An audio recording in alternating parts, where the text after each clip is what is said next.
Good morning, everybody. It's wonderful to have you listening to this part of the program. I'd like to introduce myself. My full name is Frederick Randolph Dereck Beukes, and I'm a minister. People know me as Dereck, and that's how I prefer to be known. I'm firstly a servant, and I'm a preacher at the Belleville Church of Christ. I love what I do, and I'm also a father.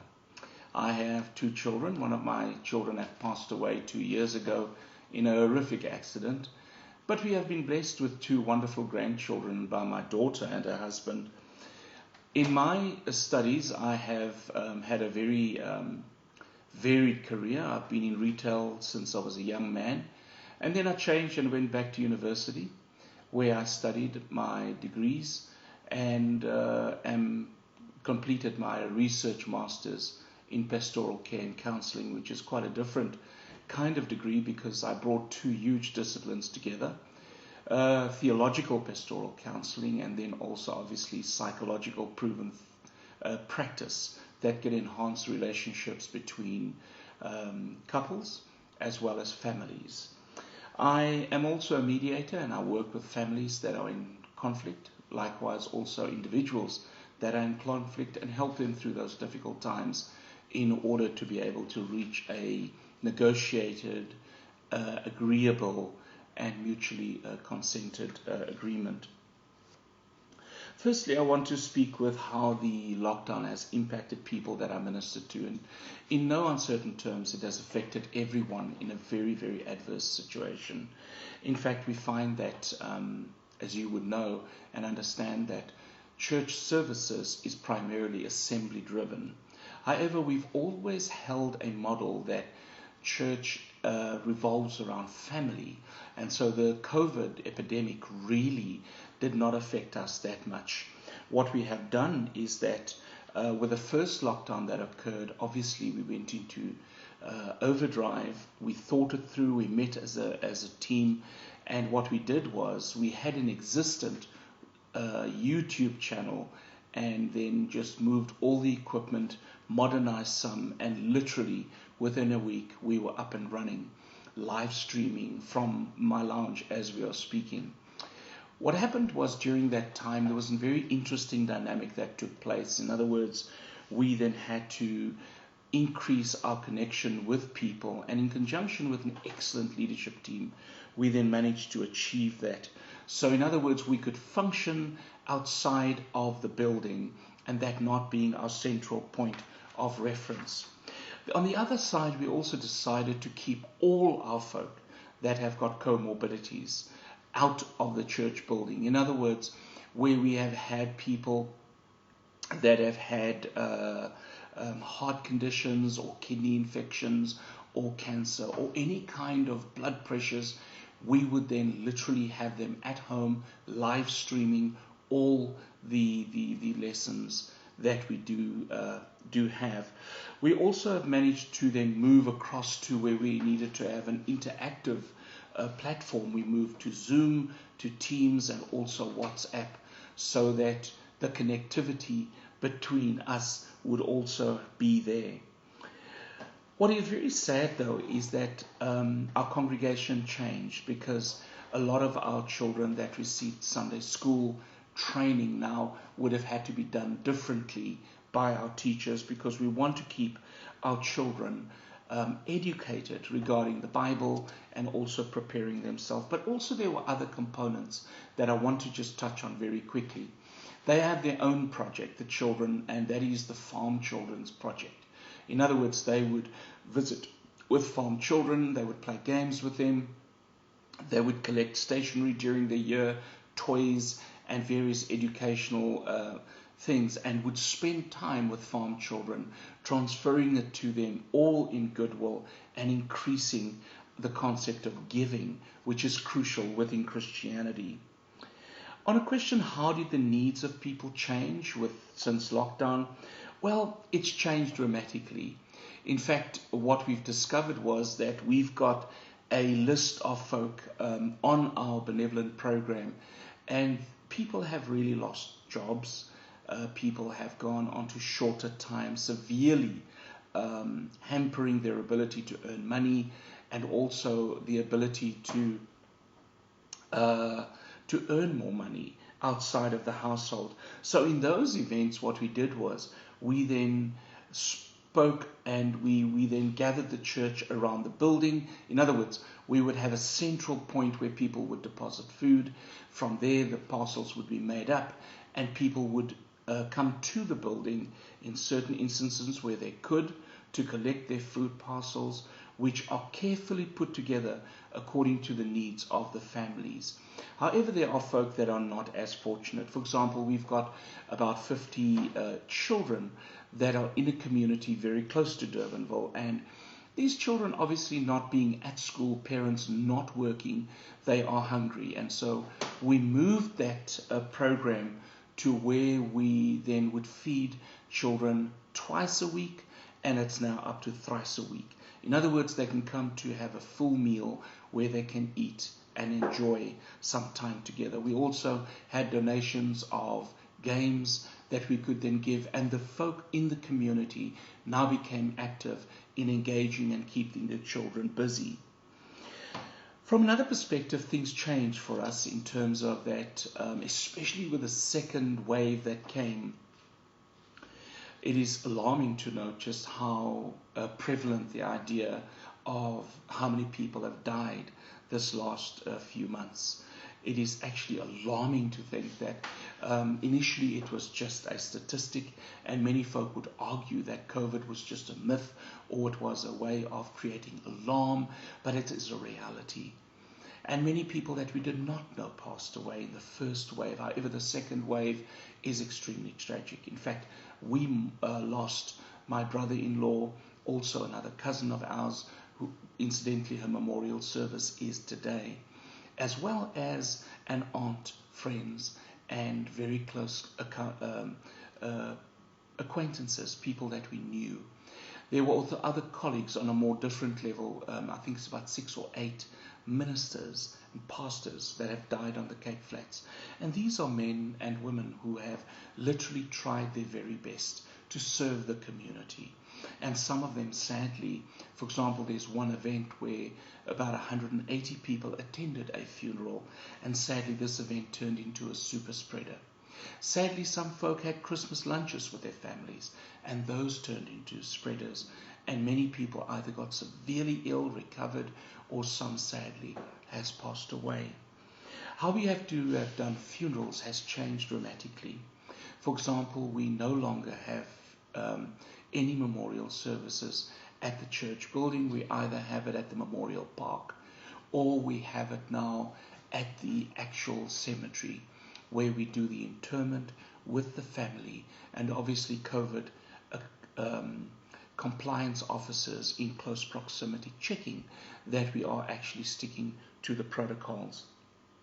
In the event of cremations or burials, what we have done was also very differently. In other words, when a person has passed away, and there's a young man that I knew very, very well, he's 39 years old, he's got 2 beautiful children and a wife, and he passed away at the age of 39. Because it was COVID related, as you know, they would then immediately cremate the body, and so we then sit with the family that is totally wrecked. But what we did was different. We then had a Zoom memorial service where all the friends and colleagues, some from the soccer clubs, from the banks where he worked, could then send in video recorded clips. And those, what we did with, was to flight it via Zoom. In other words, we could have a virtual memorial where the family could then observe and come to terms with the ultimate, if one could say, chapter of closing for the family and his friends. What we also needed to do was to understand that people are grieving. Hence, our connection with them daily had to increase. In other words, we would have to phone people that are grieving, and thank God for technology like Zoom, people like WhatsApp video. We could call the family, we could speak with them, we could speak with the children, and so doing keep the pastoral connection alive. And the most important thing that people need to know is that they are cared for and that they are loved. And sadly, although people recognize the human being has got the remarkable ability to factor in all the complexities, in other words, they would then understand that because we cannot be with them in the home, we are with them in a Zoom session, we are with them now on a video call. But what also brought into sharp focus was the changes within the problems that we have. In other words, in the case of my brother-in-law, when he passed away, immediately the whole world does not come to a stop. But what does stop is the alteration in terms of the fund inflow into the household. There we needed specialist advice. And there, thank God, we had people within the church that are exceptionally skilled in these areas. In other words, we would get them into a electronic consultation. They would then speak to the individual, in the case of my sister-in-law, talk to them exactly how the estate needs to be wound up, and via an email they could get all the electronic documents to be signed and then returned to the parties, so that life does not stop, but in fact the care for the families can still continue. One of the most beautiful things are that these awkwardness that we find within COVID and the new way of living brought a new resilience to the way that we think about solving problems. The question on the table could also be, how did it specifically affect people? How did it affect people specifically psychologically? Well, there's a few things that became very real. People that have lost loved ones now struggled with loneliness. And here again, what we did was to bring people together of like challenges, if I can put it that way. The other area which we did struggle with, and which was a real challenge, are people struggling with diagnosed psychiatric conditions. In other words, you find some people struggling with bipolarity, you find people struggling with dissociative struggles, and it was very difficult for folk like that. However, those people, what I did was, because I had been suitably trained, I could then deal with them immediately and connect with them on a weekly basis to hear how they were doing.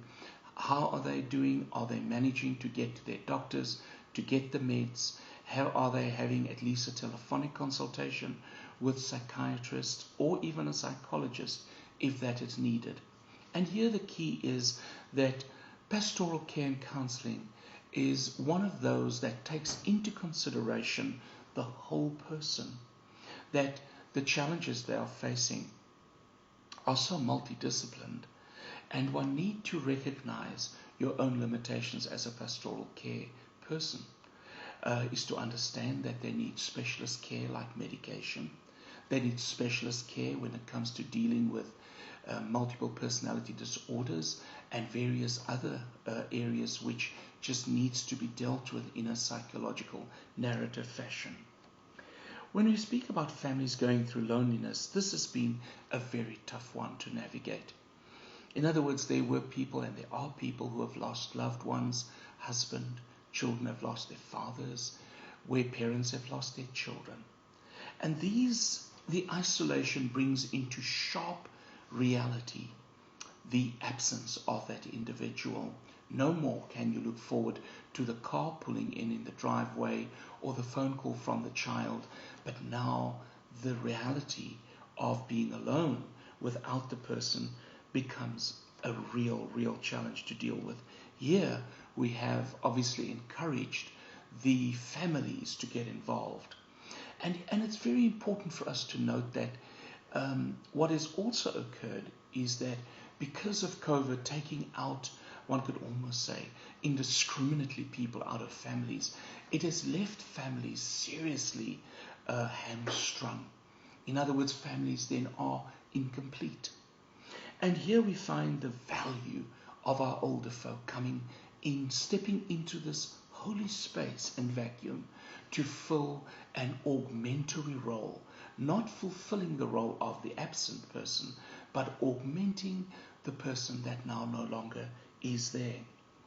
Sometimes you have situations where people feel hopeless and helpless, and that often is the overriding feeling of loneliness, the powerlessness, the helplessness.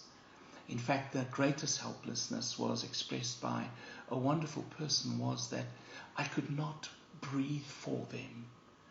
And it's a very traumatic event when one thinks of just how vicious COVID and indiscriminate it is in taking out young people, strong people, older, and it is just very, very tragic. The main challenges that people experienced and had to speak about or deal with as a pastoral care and therapist and counselor was the idea of relationship problems.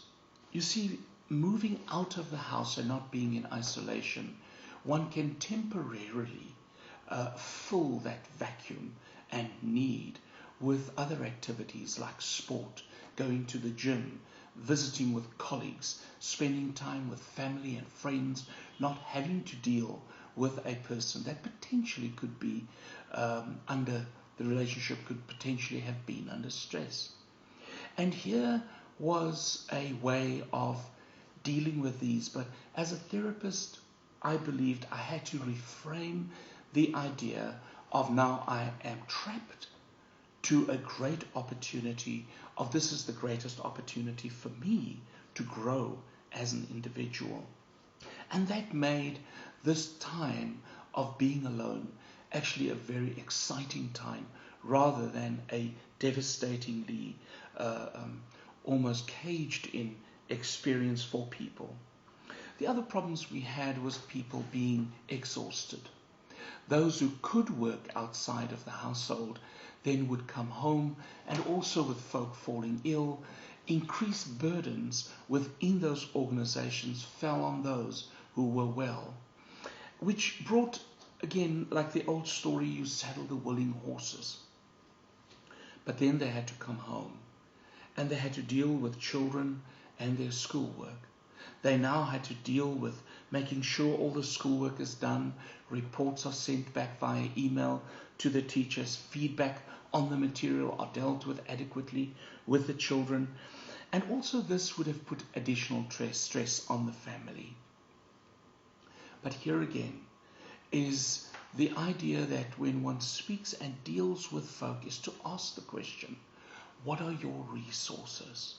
What are the resources that you have around you? In other words, family, grandparents, children, older and younger. And how can they augment the imminent weakness that we are experiencing? And here it is very important that we have had to almost re-equip folk for those tasks. What we also find difficult was some of our people work in foreign countries and are away from home for a prolonged period of time. However, some of them were either caught in the foreign country under lockdown, some of them are caught in South Africa under lockdown. But the reality is they needed to be paid. And then came the slight break within COVID, and those people could go across and work again in the foreign country. And then came the second wave, and they were caught in those countries again, and those that came back from work are caught in this country again. But fortunately, with the companies that they worked for, the thinking has been very enriching and outside the box thinking in terms of saying, how can we approach this differently? How can we creatively solve this problem? In other words, keep the income flowing, but then with the opposite side of it was to have folk having to travel and work extended periods of time in those foreign countries. And here again, the reality of connection and the vitality of things like Instagram, Facebook, FaceTiming, all those electronic ways of keeping in contact, emails, becomes vital to keep those connections going. It has been wonderful to see families grow, and if you ask what lessons do I probably see here, and I know alcohol has been a great complaining. I mean, we've just lost 550 jobs with South Africa breweries, but what is exciting here is that alcohol abuse has been reduced and domestic violence has been reduced. In other words, those who have taken alcohol as an escape mechanism now had to develop a whole new set of skills. In other words, how do I engage my children, my wife, my family, rather than having to escape and get back into the groove of getting drunk to cope with life and medicating pain. We also have the other side of people struggling with depression.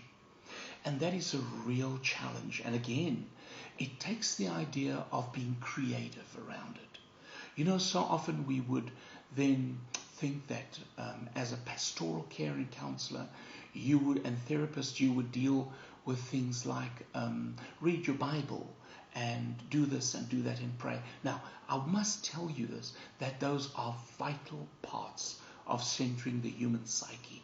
However, within these things, one recognizes the value of other ancillary disciplines that can vitally help to undergird and upskill even the one that is depressed and help them to move from chemical depression to leveling out, and then also being able to develop a whole new set of skills that can enliven them beyond where they were before.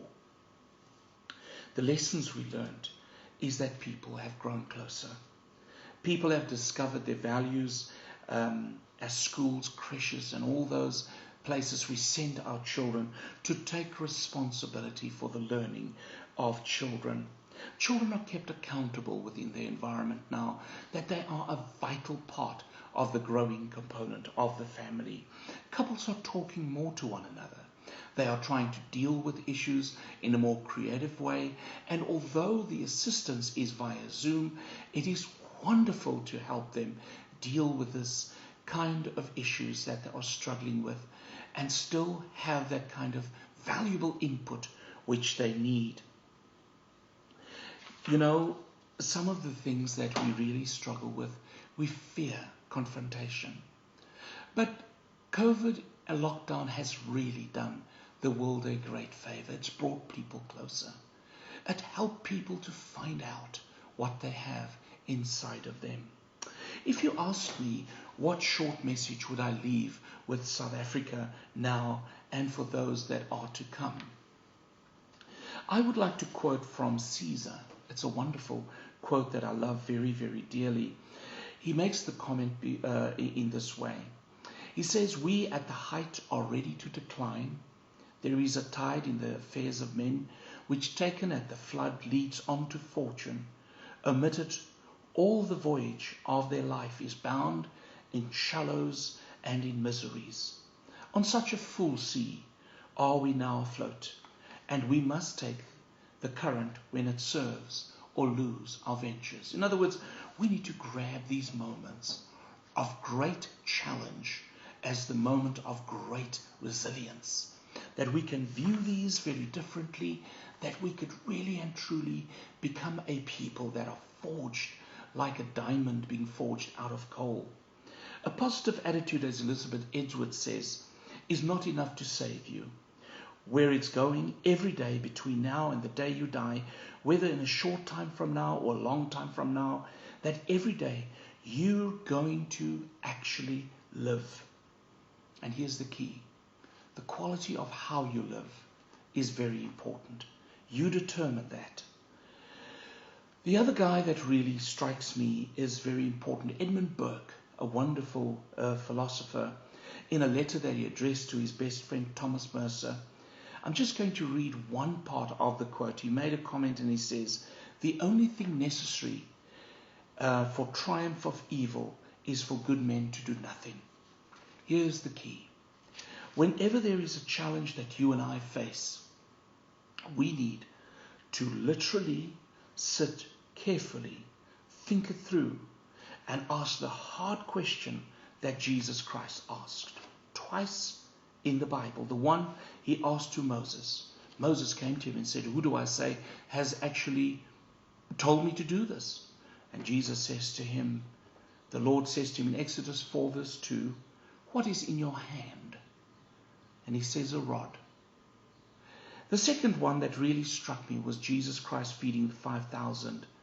He asks him the question again where they said, well, we've got 6,000 people, 5,000 people to feed.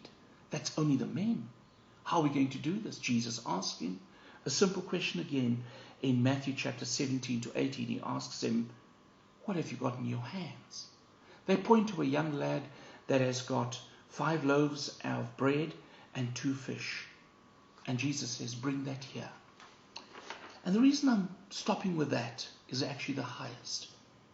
What have you got in your hands that you can lay before the feet of the Creator and ask Him to bless, so that you and I can be a blessing to the world despite the challenges that they are going through? How do I become a blessing to this world? And I pray that if you hear this many years from now, that you'll be encouraged to know that no, we did not just live or just survive. Yes, we flourished. Why?